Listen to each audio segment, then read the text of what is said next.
ये सफर है एक बेरोजगार युवा की सफलता से असफलता की यात्रा तक का, जिसमें पश्चिमी राजस्थान का एक युवक रमेश बेरोजगार घूमता घूमता दिन निकाल रहा था। घर वाले कहते, पिता, बेटा पढ़ाई में तो होशियार है, कुछ नौकरी तलाश कर।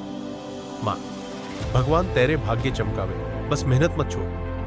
कई कोशिशों के बाद उसे प्राइवेट कंपनी में छोटी सी नौकरी मिली। रमेश खुश हो गया। अब माँ बाप का सिर ऊंचा करूंगा। पहले साल में तनख्वाह कम थी, पर रमेश जमकर काम करने लगा। धीरे धीरे प्रमोशन हुआ, सैलरी बढ़ी और मोहल्ले में लोग कहने लगे, वाह, सुरेश तो तरक्की कर रही है। माँ बाप भी गर्व से कहते, हमारा बेटा अब घर संभाल लेगा। लेकिन असली मोड़ तब आया जब रमेश को लगा कि अब वो बड़ा आदमी बन गया है। उसने बैंक से लोन लिया, गाड़ी खरीदी, नया मकान भी लेने का सपना पाल लिया। माँ ने समझाया, बेटा कदम संभाल कर धरना, जितनी चादर है उतनी पैरी फैलाना।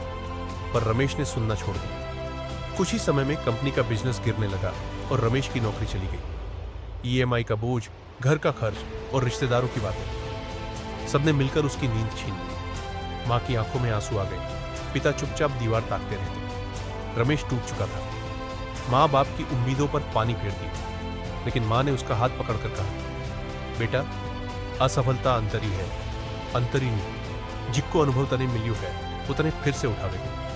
आज रमेश छोटे स्तर से फिर काम शुरू कर रहा है। अब वो माँ बाप की सलाह को नजरअंदाज नहीं करता। उसने सीख लिया, सफलता पर घमंड मत करो और असफलता पर हिम्मत मत हारो। ये कहानी बताती है कि बेरोजगार युवा जब सफलता पाता है तो माता पिता सबसे ज्यादा गर्व महसूस करते हैं, और जब वही असफल होता है तो वही माता पिता सबसे बड़ा सहारा बनते हैं। इसलिए अपने दुखी और सुखी समय की परख करो और माता पिता का सितारा बनकर अपने जीवन को सफल बनाओ।